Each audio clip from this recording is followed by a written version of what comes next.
What's happening, everybody? Welcome back to Blake's Take. Happy Thursday.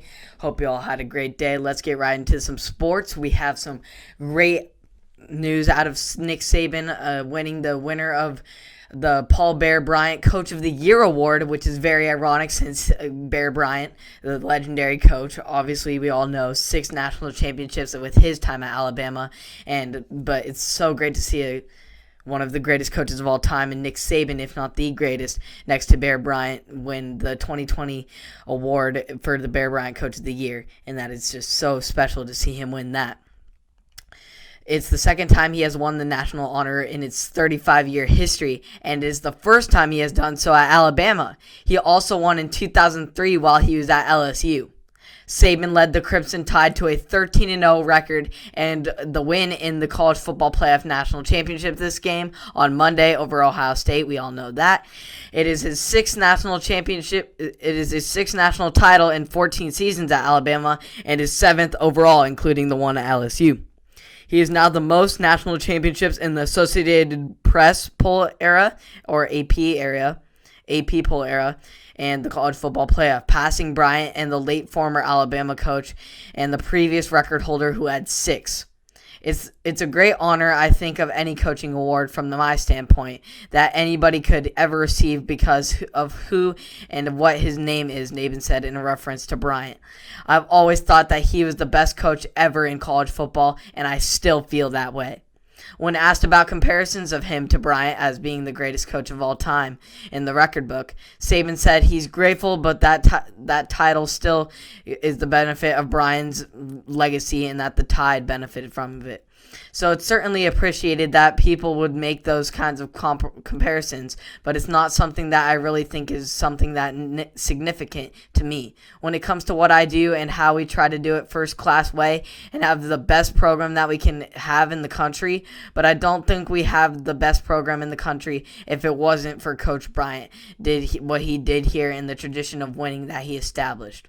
We all love the comparisons in every sport, like LeBron and Jordan, Manning and Brady at one point, and now this. We love to praise the coach Nick Saban and all his accomplishments and compare him to Coach Bryant and his accomplishments, but they both had an incredible impact on the Alabama program, and that cannot be denied. And personally, I think Saban is the GOAT, no doubt, with all his extreme success in all aspects of college football, from recruiting to coaching to executing plays. He has been the best all-around college football coach I've ever seen.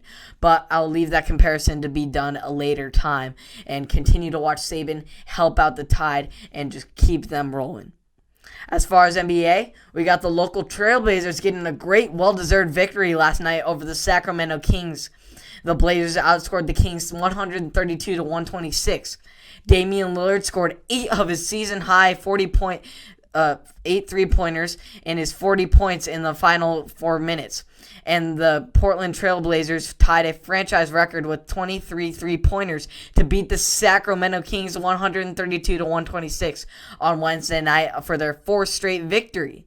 Lillard and CJ McCollum led Portland's shooting barrage from behind the arc with 6 threes apiece. Lillard added 13 assists without a turnover, while McCollum added 28 points and 10 assists and 7 rebounds.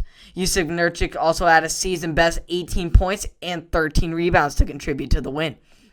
The Blazers trailed 20 midway through the second and were down 105 to 100 going into the fourth before rallying to win their second consecutive game against the Kings in 5 days. Portland won on Saturday 125 to 99 in a pretty blowout victory. In my opinion, the key factor to this game, though, was ball movement. Despite Dame scoring 40 and McCollum having 28, they each had 10-plus assists in this game, which is ultimately what led them to victory. This is the first time Dame and McCollum both had 10 assists in the same game as teammates, which is why they just got other teammates involved. If McCollum can diversify his scoring with his passing, and the Blazers will be able to shape up what they're build on top of what they're building right now in their streak. If McCollum can just keep building up on that, they'll be in really great shape and just keep his passing ability. We all know McCollum can shoot the ball, but his passing and like 10 assists, and over 10 and double digits in assists, it's just not very been what we've seen in McCollum, we haven't seen that much out of McCollum. We've seen it out of Dame. We all know Dame, and one of the best franchise players ever, and an elite scorer in the league right now. But his sidekick, McCollum, really, if he can keep doing assists and getting other teammates involved and getting the bench involved, the Blazers are going to be a very elite team in the Western Conference, more elite than they already are. As far as local sports, we'll get onto it. Tonight we have the Bees facing off against Arizona. Arizona is definitely favored in this game with their 9-3 record, but they are coming off 2 rough series against California teams in UCLA and USC. And they lost one of their top players in Jamal Baker, who is out for the rest of the season with a broken wrist. Baker was averaging 12.0, which is 12.0 points per game, which is second most on the Arizona team. While Oregon State is also facing a hardship in getting right back to gameplay after a long setback, let's hope Ethan Thompson and the rest of the starters can step it up tonight and do better than they did in their poor performance against Stanford. And that was a horrible performance by the starters. I'm pretty sure they only had less than 9 points as Ethan Thompson led the way for the starters, but the bench really showed up there. So let's hope the Beavs can pull off this upset, you could say, against Arizona and really get the key victory that they need in this Pac-12 play.